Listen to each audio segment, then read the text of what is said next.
va commencer. Donc déjà, merci de vous joindre à nous pour cet échange donc, qui durera à peu près 30 minutes. On va se présenter très rapidement. Donc, je suis Morgane Thuillier, chef de produit d'Ocapost sur la gamme signature électronique et la gamme RH. Et Amine, je te laisse te présenter. Bonjour tout le monde, Amine Benwali, donc moi je suis responsable du service Grand Projet Vote et Relations Sociales chez Voxali. Et voilà, j'accompagne nos clients de la petite à la très grande entreprise sur le déploiement d'une solution de type suivi des heures de délégation.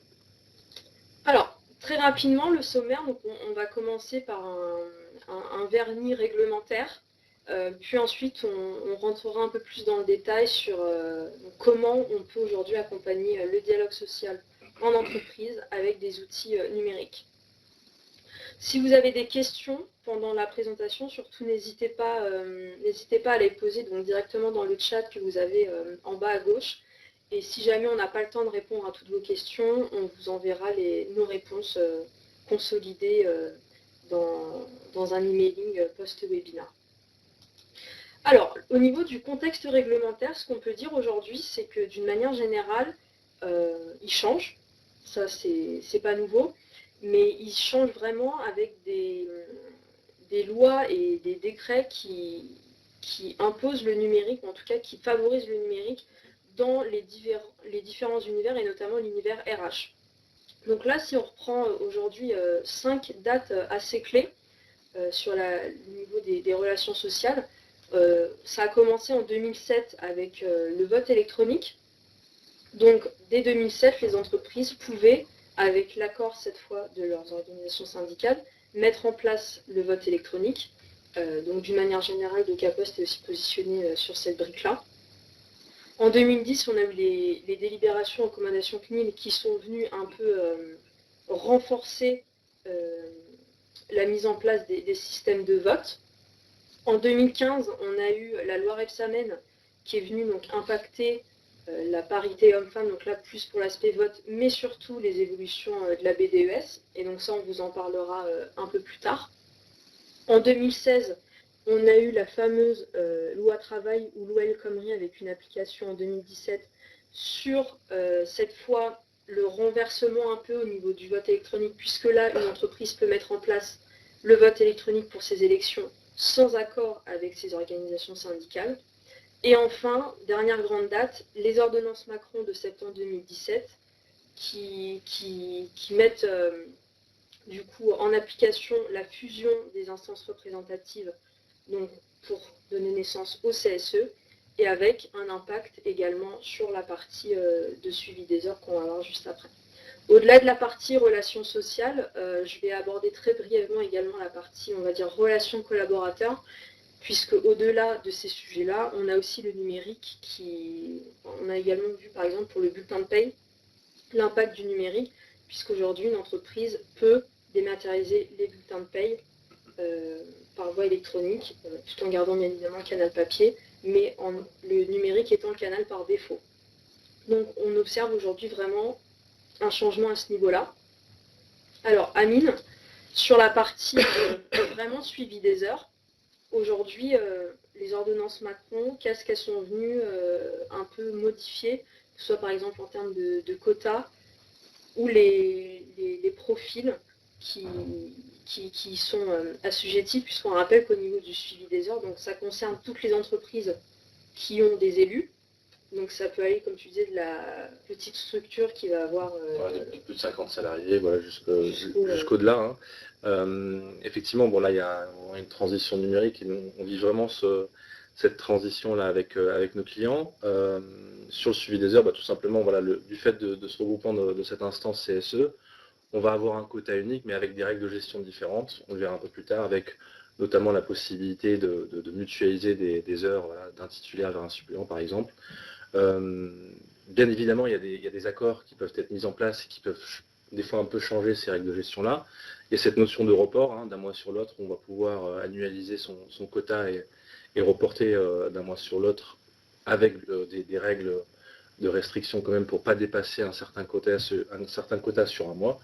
Et donc aujourd'hui, nous, on s'est forcé à appliquer voilà, ces différentes règles de gestion avec différents paramétrages. mais on sait aussi s'adapter voilà, sur parfois des accords un peu spécifiques. Voilà, on va dire qu'on sait adapter la solution pour que notre solution standard puisse répondre à un grand groupe, par exemple. Donc, tu l'as dit, le crédit d'heure peut être utilisé cumulativement à la limite de 12 mois.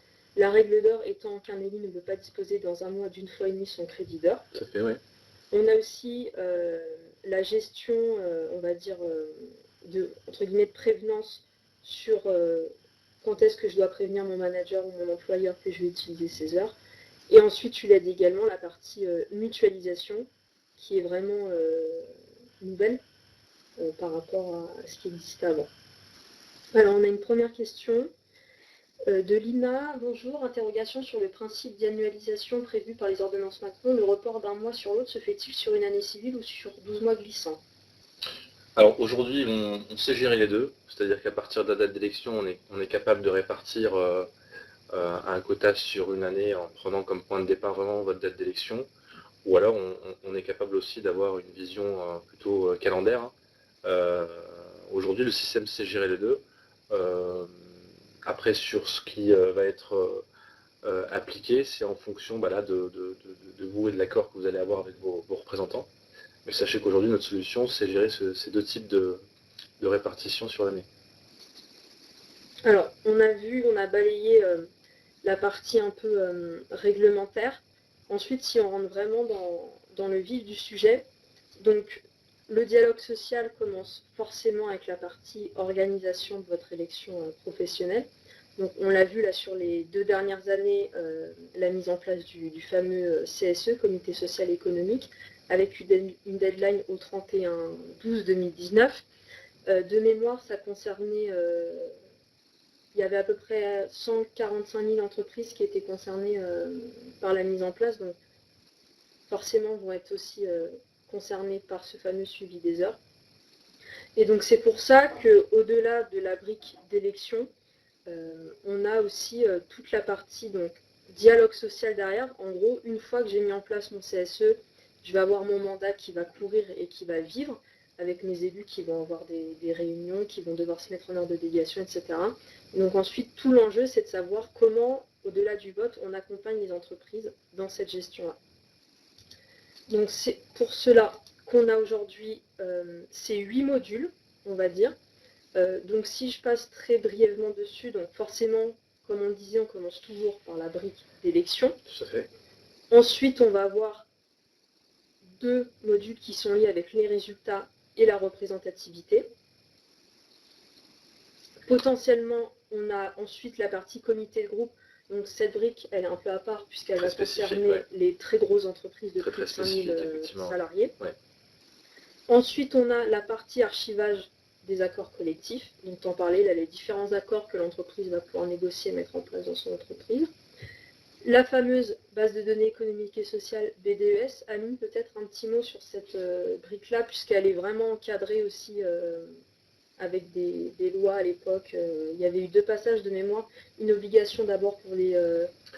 Une obligation pour les entreprises de plus de 300 salariés en juin 2014 et en juin 2015, une deuxième obligation pour les entreprises entre 50 et 300 salariés. Bon, en quelques mots, mettre à disposition des représentants du personnel des documents respectant un certain nombre d'indicateurs qui sont décrits dans le décret justement. On était présent sur le marché dès 2014. Ce qui est intéressant avec cette brique-là, c'est qu'à partir du moment où là, vous avez effectué vos élections avec notre solution, nous on est capable de déverser ces résultats d'élection sur un module BDES ou suivi des heures pour justement alimenter la base au niveau du CSE. Et c'est vrai que ces 2 dernières offres là, dont on va parler, BDES plus suivi des heures, il y a vraiment une complémentarité et l'avantage aussi c'est qu'on est vraiment sur une solution unique, donc sur un même portail, on le verra en démonstration tout à l'heure, le représentant va pouvoir consulter les documents mais également déposer des bons de délégation. Alors, on a une petite question. La mise en place d'un système électronique pour suivi des heures nécessite-t-il un accord d'entreprise ou une infoconsultation? Alors, ça dépend des cas. Alors, nous, les cas qu'on a pu traiter, c'était plutôt sur des cas d'accord d'entreprise. justement pour se mettre d'accord sur les moyens qu'on va pour les différents quotas des différentes instances. Il me semble avoir vu également des cas d'infoconsulte. Après, bon, moi je ne suis pas forcément juriste, mais on pourrait creuser cette question pour vous faire un retour dans un second temps. D'accord. Alors, une autre question de Johanna. Pour une entreprise de moins de 50 salariés au moment de l'élection, qui passe le cap de 50 salariés en cours de mandat, une baisse de telle est mise en place à partir du moment où le cap de 50 est passé ou à partir de l'élection suivante? Alors, bonne question également. Moi, je pense qu'à partir du moment où on a une mise en place du CSE, on a une obligation de mettre en place cette base de données économique et sociale. Pareil, là, c'est plutôt un point juridique et on pourra revenir vers cette personne dans un second temps. Donc, pour toutes les questions, on va dire très juridiques, on vous apportera des réponses un peu plus poussées, personnalisées dans post-webinar. Si je finis la partie module, donc le fameux ensuite, donc tu en as parlé, les fameuses heures de délégation, avec le suivi, la déclaration, etc. Et on termine également par un outil de vote en séance. Donc là, on est dans le cadre où j'ai une réunion CSE avec mes élus. Et donc, via une application, je vais pouvoir, depuis mon smartphone, voter les délibérations en temps réel. Donc, à ce sujet-là, nous avons fait 2 précédents webinaires, notamment un en septembre, avec quelques écrans et les fonctionnalités. Donc, vous pouvez retrouver un replay sur Webikeo et sur la chaîne YouTube de DocaPost, si vous voulez un peu plus d'informations là-dessus. Alors, si on se concentre maintenant sur la partie vraiment suivi des heures, donc on va dire qu'on a des fonctionnalités comme donc, définition des instances. Donc ça, c'est ce que tu disais, donc par rapport aux élections, aux résultats d'élection, on va les définir du coup, les instances, et paramétrer selon les résultats de l'entreprise. Ouais, l'idée en quelques mots, hein, c'est de tout simplement d'alimenter le système avec le paysage électoral, hein, voilà, définir les différentes instances et représentants du personnel. Et puis après, on rentre dans cette phase de définition où on va allouer pour chaque typologie d'instance les différents quotas qu'on a soit négociés ou si on reprend le légal qu'on va venir inscrire dans notre système. Et le système va s'occuper, lui, de faire la bonne répartition pour tous les représentants initiés dans votre application. La partie reporting, donc, qui permet un pilotage, on va dire, justement de ce suivi des heures et de cette déclaration. Donc là, on est sur des reporting et pour les élus et pour la partie RH. On est principalement sur un reporting côté RH. Côté élu, on verra tout à l'heure, on a une vue mensuelle avec les quotas, avec la possibilité de revenir sur les mois précédents si on le souhaite. Mais notre accès en termes d'extraction, il est vraiment orienté côté RH. Ouais. Pour le pilotage, tout à fait. De ce fameux dialogue. Ensuite, annualisation des quotas, personnalisation donc par IRP. Ça, t'en as parlé également. On l'a dit aussi, en tant qu'élu, je vais pouvoir déclarer et démutualiser mes heures. Ouais. Ça, c'est voilà, votre élu, Amine vous montrera juste après, se connecte et va du coup gérer ses heures comme il le souhaite. La partie notification envoyée au manager, donc ça, c'est en gros pour mon manager pour qu'il soit averti des heures que j'aurai calées. Oui, tout à fait. Oui. L'idée sur la fiche profil du représentant, en quelques mots encore une fois, on va pouvoir identifier le supérieur hiérarchique, mais également d'autres personnes concernées par éventuellement des bons de délégation, donc ça peut être l'équipe RH. Et donc à chaque dépôt de bon de délégation, une notification part pour le représentant, mais aussi pour le supérieur hiérarchique et l'équipe RH identifiée dans la fiche du représentant. Donc là, pareil, on peut être sur une gestion très fine selon l'organisation de l'entreprise. Tout à fait. Le report des heures, on l'a dit, avec la règle de gestion, on a dit qu'on ne pouvait pas excéder sur un mois. On a fait le choix d'avoir un report automatique en fonction de cette limite des 1,5 fois le quota standard. Donc ça, c'est vraiment géré par le système de façon automatique. Alors, on a une autre question. Donc, aussi un peu juridique, un accord d'entreprise peut-il prévoir que les heures de délégation doivent être prises par demi-journée de 4 heures? J'ai envie de dire oui, mais encore une fois, c'est pas ma spécialité. Aujourd'hui, ce que je sais, c'est que d'un point de vue légal, c'est les salariés au forfait jour qui disposent de cette option-là pour voilà, vraiment déposer des demi-journées. C'est d'ailleurs un cas qui est pris en compte dans notre solution. Donc on est capable d'identifier des représentants au forfait jour dans leur bon de délégation. Au lieu d'avoir un créneau horaire, par exemple de 8 heures à midi, on va leur proposer plutôt des demi-journées, matin ou après-midi, pour décompter des blocs de 4 heures directement. On se renseignera néanmoins sur la partie accord d'entreprise pour voir s'il est possible de généraliser cette vision-là au-delà des salariés au forfait jour. Ensuite, le bon de délégation est-il exportable en version imprimable? On n'a pas fait ce choix-là. On a fait le choix du numérique, du pur numérique. Donc on a un bon de délégation qu'on va pouvoir consulter en ligne. Bon, après, depuis le navigateur, on a toujours la possibilité d'extraire l'information du bon qui est affiché. Mais on n'a pas fait le choix d'exporter, par exemple, au format PDF pour venir à imprimer, parce qu'on est vraiment sur une solution full digital qui, si j'ouvre une petite parenthèse, c'est une solution web, donc accessible depuis un navigateur, depuis un smartphone, tablette ou ordinateur. Et donc le représentant peut à tout moment revenir dessus et visualiser le bon en question. Et donc même en mobilité. Tout à fait. L'accès à l'interface de suivi, donc qui va me permettre de suivre les heures consommées à l'instant où je consulte. Et ensuite, donc tu le disais tout à l'heure, la gestion des utilisateurs et des profils. Donc là, je vais pouvoir aller faire les modifications nécessaires. Par exemple, si je change de manager, il y a un changement dans le process, etc. Alors, Sandrine, bonjour. Est-il possible de faire basculer les heures d'absence posées dans un outil de gestion du temps propre à notre entreprise? Alors, aujourd'hui, on fait ce type d'export vers des systèmes tierces. L'idée, c'est pas de s'interfacer directement avec le système, mais plutôt de le faire en 2 temps, c'est-à-dire qu'on va vous proposer une extraction, par exemple mensuelle, de l'ensemble des absences, et sur un répertoire sécurisé, et charge à votre système de paye ou RH de venir récupérer ce fichier pour l'intégrer dans le système de paye. Donc, on a des moyens vraiment pour répondre à ce besoin-là.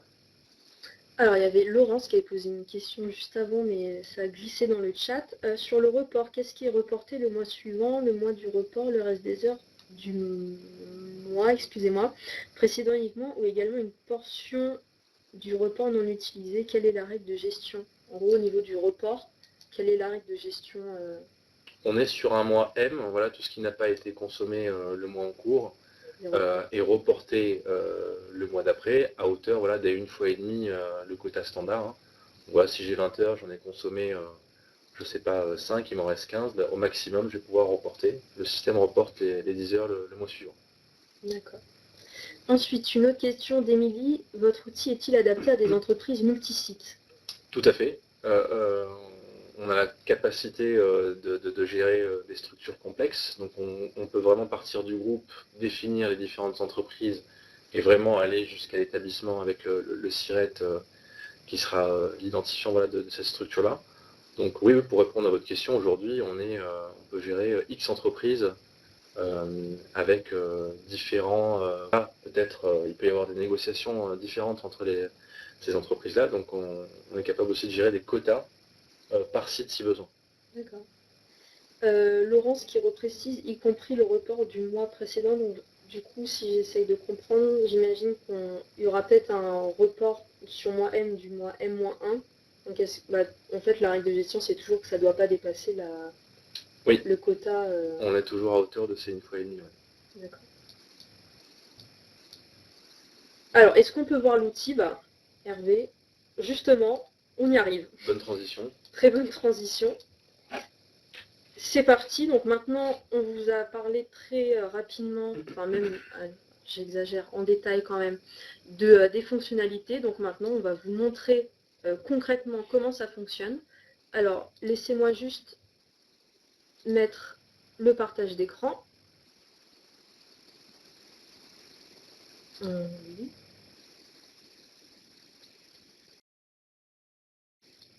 Voilà. Donc, parfait. Voilà. Et donc, Amine, c'est parti. Présente-nous donc l'outil. Donc là, je vais vous montrer un accès RH, voilà, avec une vision sur une entreprise et plusieurs sites. Comme vous le voyez, voilà, c'est une interface web. Hein. On va se connecter avec un login et mot de passe qui est bien sûr généré par... alors, on va juste essayer. Hop.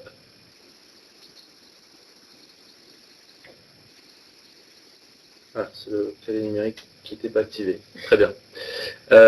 Donc là, on arrive sur une première vision avec un tableau de bord. Donc, là, c'est un environnement de démo. C'est juste pour vous montrer en fait qu'on est capable de gérer des libellés d'instances avec des quotas de façon illimitée. C'est-à-dire qu'aujourd'hui, bon, on a les instances classiques, hein, CSE, CSST, etc. Mais on est capable aussi de créer de nouveaux libellés, voilà, des commissions ou autres, pour venir justement y associer des représentants et y associer bien sûr des quotas. Donc ça, c'est une vision globale où à chaque fois, sur par exemple les instances CSST, on va avoir une vision sur ce qui a été consommé et sur le quota restant du mois de février en cours. On a vraiment toujours une vision sur le mois en cours. Voilà, je vais commencer par le départ. Aujourd'hui, on va avoir voilà, une vision par exemple sur une entité. Donc on voit qu'on peut gérer vraiment plusieurs entités sur notre outil. Là, je suis sur la partie gestion d'instances. Donc c'est ici où on va venir créer les différentes instances. Par exemple, si je fais un... ah non, là, il faut d'abord que je choisisse par exemple une structure. Et là, on va me proposer toutes les instances que j'ai référencées dans le système. L'idée, c'est d'avoir, on va dire, voilà, cette instance pour venir y rajouter des représentants du personnel. Bon, j'essaie d'aller un peu vite pour que vous puissiez voir vraiment à peu près tous les écrans. Là, je reprends mon représentant test. Alors, hop.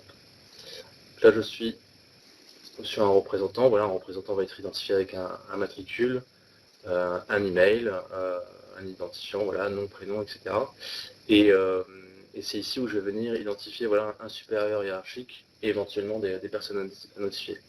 J'en parlais tout à l'heure aussi, on a voilà, la possibilité de définir des salariés au forfait jour.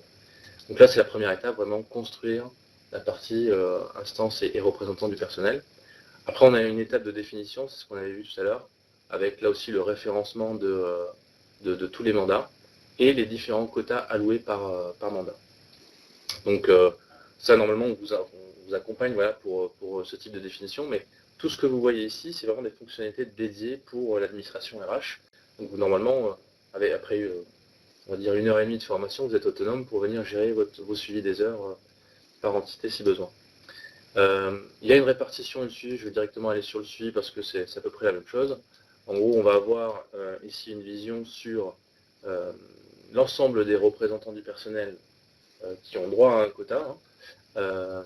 Et à chaque fois, voilà, si je reprends cet écran, on va pouvoir filtrer par structure, par type d'élection, par mois, avec un décompte mensuel si besoin.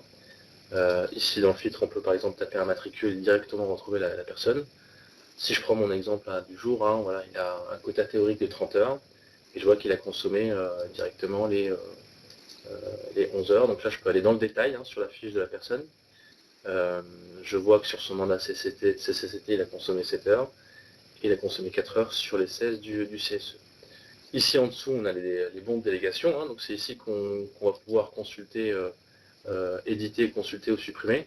Là, je suis sur un profil type administrateur, donc l'administrateur va avoir quand même des droits de modification, si jamais s'il y a une erreur ou autre. On est capable de couper ces droits-là sur certains profils. Là, vous avez vraiment une vision sur l'administration poussée de notre module. Je peux également vous montrer une vision sur la mutualisation.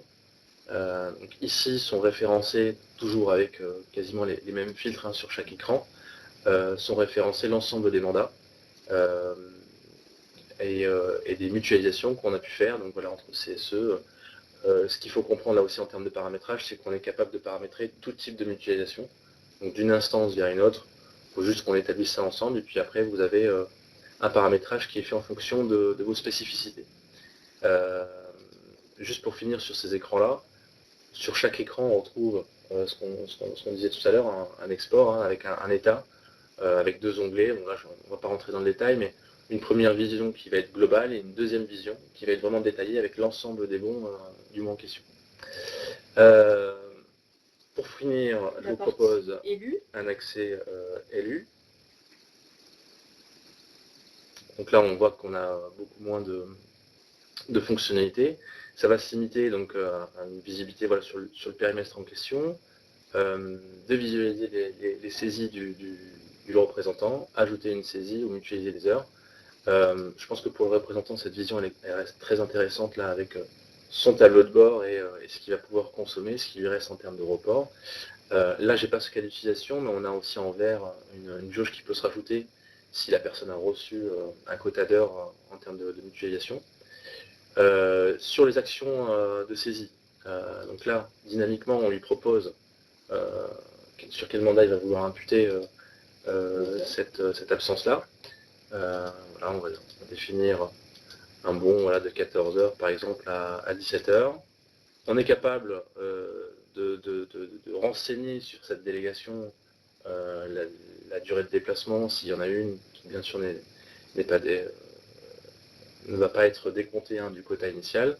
On peut aussi renseigner un temps de pause et aussi des types d'heures de délégation. Donc là, je suis sur la délégation standard.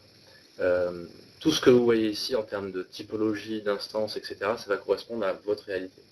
Et on voit ici en termes de ventilation, on a une ventilation qui est faite par un ordre prédéfini, qui est donc le report, puis la mutualisation s'il y en a, et le mandat. Peut-être le dernier écran qu'on peut montrer, c'est aussi la mutualisation. Donc là, en termes de mutualisation, je vais pouvoir, en tant que représentant, donc on voit que là, la mutualisation n'est permise que sur le CSE. En tant que représentant, je vais pouvoir choisir parmi une liste donnée combien d'heures je vais pouvoir allouer au suppléant, par exemple, du CSE, pour qu'il puisse effectuer la délégation à votre place. Voilà, il nous reste quelques minutes. Peut-être qu'on repasse sur la salle pour peut-être répondre encore à quelques questions. Hop, donc on va reprendre. Alors,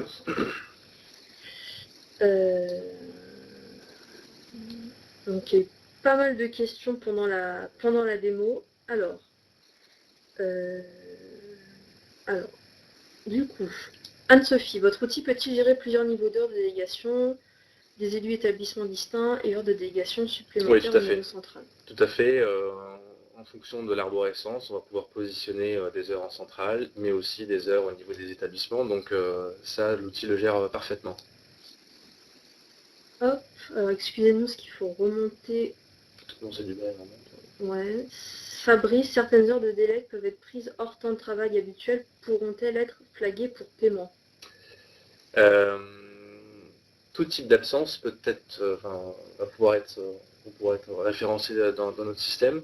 On a la possibilité de dire si telle typologie elle va être décomptée du quota ou pas, mais en tout cas on va pouvoir renseigner, par exemple, je pense aux réunions d'instance ou voilà, aux convocations de direction. Voilà, il y a plein d'absences qui ne sont pas décomptées du quota, on est capable de le paramétrer et venir justement les renseigner dans le système pour une prise en compte côté paye.